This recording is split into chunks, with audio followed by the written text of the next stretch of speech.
우리는 우리에게 일어나는 믿음의 역사들이 개인의 경건과 관계 있다 여기지만, 그러나 그 모든 것은 이미 우리와 함께 하사 우리로 풍족해 하신 하나님의 은혜입니다. 우리는 우리의 삶을 통해 역사하실 하나님의 놀라운 일들을 바라며 경건을 연습하고 경건으로 자라가기 위해 애쓰지만, 그러나 우리의 경건이 하나님의 역사를 이끌어내는 것이 아니라는 사실을 우리는 기억해야만 합니다. 그래서 사도 베드로는 안진뱅이를 일으키는 기적의 역사를 행한 후에 이스라엘 사람들아, 이 일을 왜 놀랍게 여기느냐? 우리 개인의 권능과 경건으로 이 사람을 걷게 한 것처럼 왜 우리를 주목하느냐 반문했고, 예수로 말미암아 난 믿음이 너희 모든 사람 앞에서 이같이 완전히 낫게 하였느니라 증언하며 하나님의 은혜를 선포했습니다. 하나님이 역사하사 우리에게 이루신 가장 크고 놀라운 일은 구원입니다. 그 어떤 하나님의 역사도 우리에게 베푸신 구원보다 경이로울 수는 없습니다. 그리고 그 구원은 우리 경건의 능력과는 아무런 상관이 없는 오직 하나님의 은혜입니다. 그 아들을 십자가에 내어 주시기까지 우리를 사랑하사 구원하신 하나님이십니다. 그렇기에 하나님께서 구원을 살아가는 우리에게 참으로 원하시는 한 가지는 그 은혜 안에서 우리와 서로 사랑을 나누는 것입니다. 하나님의 그 사랑 안에서 그 사랑으로 풍성해지고 견고해지는 것입니다.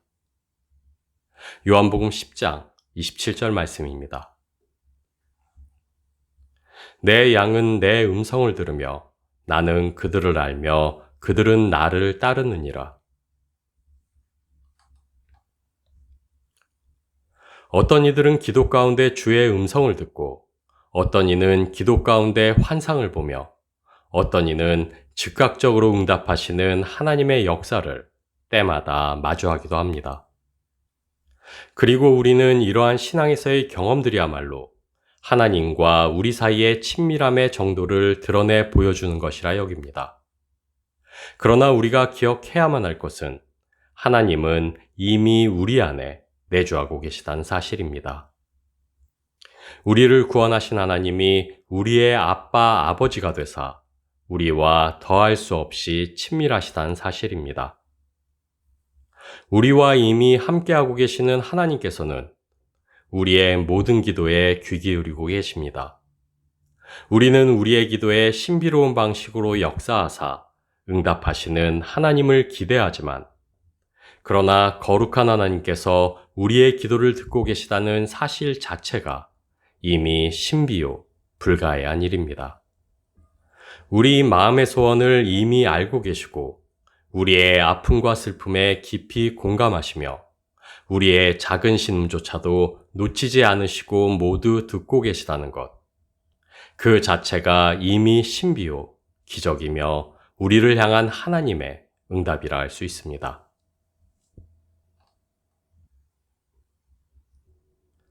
우리는 신앙생활을 하며 신비롭고 특별한 경험들로 하나님을 만나고 확신할 수 있기를 소망하고 기대하지만, 그러나 하나님과의 인격적인 만남은 신비의 영역이 아닌 믿음의 영역에 있습니다. 다시 말해, 하나님을 인격적으로 만난다는 것은 어떤 불가사의한 영적 신비를 경험하는 것이 아닌 그리스도 예수를 믿는 그 믿음 안에 거하여 있는 것입니다. 왜냐하면 스스로를 계시하사 우리로 자신을 알게 하시는 하나님의 은혜 없이 우리는 믿음으로 설 수 없기 때문입니다. 우리 구원의 시작은 우리의 경건이나 깨달음이 아니었습니다. 우리의 힘과 지혜로는 결코 다다를 수 없는 하나님이 스스로를 계시하사 우리로 자신을 보게 하시고 알게 하신 그 은혜가 우리 구원의 시작이었습니다. 오직 스스로를 우리에게 계시하신 하나님의 은혜로부터 시작된 구원이요, 오직 믿음으로 말미암아 하나님의 은혜로 이르게 된 구원입니다. 그리고 하나님께서는 이 땅 위에서 우리가 그 구원을 온전히 살아가게 하시기 위해 성령님을 보내시고 우리 안에 내주케 하사 또한 은혜로 그 구원을 살아갈 수 있게 하셨습니다. 갈라디아서 4장 6절 말씀입니다. 너희가 아들이므로 하나님이 그 아들의 영을 우리 마음 가운데 보내사 아빠 아버지라 부르게 하셨느니라. 우리 안에 성령 하나님께서 내주하고 계십니다. 이미 우리와 함께 하사 인격적으로 우리와 관계하시며 우리 안에서 역사하고 계십니다. 더 가까워지기 위해, 더 친밀해지기 위해 우리가 애쓰고 노력해야만 하는 하나님이 아니시오. 우리를 너무도 사랑하사 이미 우리 안에 거하여 계시고 이미 우리와 한 몸을 이루고 계시는 하나님이십니다.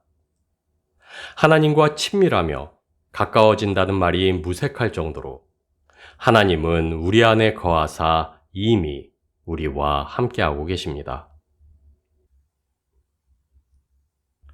하나님과 친밀한 관계가 된다는 것, 하나님과 더욱 가까워진다는 것, 우리는 그것을 신앙의 깊이를 가늠하는 척도로 삼고 하나님과 더욱 친밀해지고자 경건의 연습으로 신앙을 단련합니다. 그러나 참으로 우스운 것은 때때로 그러한 노력이 오히려 하나님과의 사이에 간격을 만든다는 사실입니다. 이미 우리와 함께 하시는 그분을 땅에 있는 우리와는 다른 먼 곳, 하늘에 계시는 하나님으로만 바라보게 하고 이미 우리 안에 계시는 그분을 죄 아래 있는 우리와는 다른 거룩하여 범접할 수 없는 분으로만 여기게 한다는 사실입니다. 그리스도 예수를 믿는 그 믿음으로 말미암아 구원을 얻는 그 순간부터 성령님은 이미 우리 안에 거하여 계십니다. 이미 우리 안에 거하사 그 누구보다 우리 가까이 계시는 분이 바로 하나님이시오. 더할 나위 없이 우리와 친밀하신 분이 바로 하나님이십니다.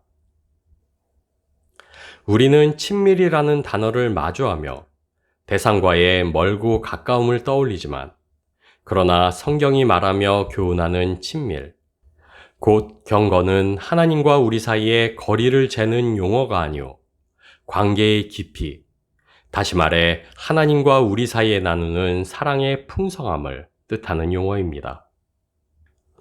이미 우리는 하나님과 친밀합니다. 이미 우리는 하나님과 더할 수 없을 정도로 가깝습니다. 하나님은 우리의 아빠, 아버지시오. 우리는 그분의 자녀입니다. 감히 범접할 수 없는 거룩한 하나님을 아버지라 부르며 그분의 자녀라 일컬어지는 것보다 하나님과의 친밀함을, 그 가까움을 표현하고 증명할 수 있는 것은 없을 것입니다. 다시 말하지만 하나님이 이미 우리 안에 거하여 계십니다. 우리는 이미 하나님과 더할 수 없이 친밀합니다. 그렇게 우리가 경건을 연습하며 경건으로 자라가야만 하는 이유는 멀리 계신 하나님과 가까워지기 위해서가 아닙니다. 우리를 더할 수 없는 사랑으로 사랑하시는 하나님과의 사랑을 더 풍성하게 누리기 위해서요. 그 사랑 안에서 그 사랑으로 닮아가기 위해서입니다. 우리가 기도하고 말씀을 묵상하며 예배로 하나님께 나아가는 그 경건으로 살아가야만 하는 이유는 먼 곳에 계신 하나님과 가까워지기 위해서가 아닙니다. 우리는 하나님과의 인격적인 관계 가운데 이미 하나님과 함께하고 있습니다. 우리가 경건을 연습하고 경건으로 자라가야만 하는 이유는 하나님과의 그 관계를, 그 사랑을 더 풍성히 누리기 위함입니다. 너희는 여호와를 만날 만한 때에 찾으라. 가까이 계실 때에 그를 부르라. 하나님이 이미 우리 안에 내주하시며 우리와 함께하고 계십니다. 그렇게 우리의 오늘이 바로 여호와를 만날 만한 때요. 우리의 지금이 이미 여호와께서 가까이 계실 때라는 사실을 우리는 기억해야만 합니다. 베드로전서 2장 2절 말씀입니다. 갓난아기들 같이 순전하고 신령한 젖을 사모하라. 이는 그로 말미암아 너희로 구원에 이르도록 자라게 하려 함이라. 우리는 흔히 믿음의 성장을 이야기하며 부족한 자신을 바라보며 채우고 메꾸기 위해 애를 쓰지만, 그러나 성경이 이야기하는 믿음의 성숙과 완성은 내가 성장하는 것이 아닌 내가 죽는 것입니다. 그리고 내가 죽고 그리스도가 산다는 것은 어떤 대단한 깨달음이나 영적 수행이 필요한 일이 아닌 마치 젖먹이와 같이 혹은 젖된 아이와 같이 삶의 모든 영역을 넘어 그 생명까지도 주를 의지하며 주만을 완전하게 신뢰하는 것입니다. 그래서 다윗은 실로 내가 내 영혼으로 고요하고 평온하게 하기를 젖된 아이가 그의 어머니 품에 있음 같게 하였나니 내 영혼이 젖된 아이와 같도다 고백합니다. 그리고 성경은 그러한 다윗에 대해 하나님의 마음에 합한 자라 기록합니다. 아이가 그 부모를 신뢰하며 의지하듯 자신을 향한 그 사랑을 의심하지 않고 좋게 누리듯 아빠, 아버지가 되시는 하나님을 신뢰함이 우리의 믿음이요. 그분의 그 사랑을 풍성히 누리는 것이 우리의 구원이며 그 사랑을 누리게 하는 것이 우리의 경건입니다. 하나님의 구원은 완전합니다. 구원에 이르기 위해 고뇌하고 탐구하며 수행을 쌓는 타 종교의 그것과 달리 우리에게 주어진 구원은 이미 완전하고 무음하게 우리에게 주어져 있습니다. 우리의 힘과 능력으로 무언가를 더해야만 하는 구원이 아니오. 그 자체로 완전하며 풍성한 구원이기에 그래서 우리가 경건을 연습하고 경건으로 자라가야만 하는 이유는 무언가에 이르기 위함이 아닌 오직 주신 그 구원을 풍성히 누리기 위함입니다. 하나님께서는 온전하고 완전한 은혜로 이미 우리를 풍족해 하셨습니다. 우리가 살아가는 구원이 무언가를 이루고 채우며 보완해 나아가야만 하는 것이 아닌 가득 찬 그 은혜를 넉넉히 누리는 것이게 하셨습니다. 요한 1서 4장 16절 말씀입니다. 하나님이 우리를 사랑하시는 사랑을 우리가 알고 믿었노니 하나님은 사랑이시라. 사랑 안에 거하는 자는 하나님 안에 거하고 하나님도 그의 안에 거하시느니라. 짝사랑이나 외사랑은 불완전하고 슬픈 사랑이라 할 수 있습니다. 왜냐하면 사랑은 일방이 아닌 서로가 서로를 나눌 때 풍성케 되며 온전케 되기 때문입니다. 그런 의미에서 하나님은 그분의 완전한 사랑을 마침내 완성케 하는 이들로 우리를 부르셨다 할 수 있습니다. 왜냐하면 하나님의 일방적인 그 은혜가 짝사랑이나 외사랑이 되지 않고 온전한 사랑으로 완성되게 하는 마지막 조각을 우리에게 맡기셨기 때문입니다. 다시 말해 하나님의 그 사랑을 알고 그 사랑에 응답하여 살아가는 우리와 우리의 삶이 하나님의 사랑을 이 땅 위에 드러나게 하는 통로가 되게 하셨기 때문입니다. 사랑 안에 거하는 자가 하나님 안에 거하고 하나님도 그 안에 거하는 것과 같이 하나님의 내주하심은 우리가 이미 그분의 사랑을 알고 그분의 사랑 안에 거하여 있다는 증거입니다. 그리고 우리의 경건은 하나님의 그 사랑에 반응하고 화답하는 우리의 고백이라 할 수 있습니다. 기도와 말씀 묵상과 예배와 우리의 헌신들, 경건을 연습하며 경건으로 자라가는 우리와 우리의 삶이 온전한 하나님의 그 사랑을 완성케 하고 이 땅 위에서 그 사랑이 실제가 되게 하기 때문입니다. 하나님이 우리를 위해 이루시고 우리와 함께 이루어 가시는 구원의 역사는 다른 무엇이 아닌 우리와의 사랑의 역사라 할 수 있습니다. 그리고 사랑은 기쁨과 슬픔, 즐거움과 고단함, 만족과 허무, 그 모든 삶의 여정에 함께하며 서로를 나눌 때 풍성해지고 견고해집니다. 그렇기에 우리가 신앙 안에서 가장 경계하고 주의해야만 하는 것은 우리를 향한 하나님의 그 사랑에 무뎌지고 무감각해지는 것입니다. 그래서 하나님께서는 우리가 경건으로 자라갈 것을 요구하십니다.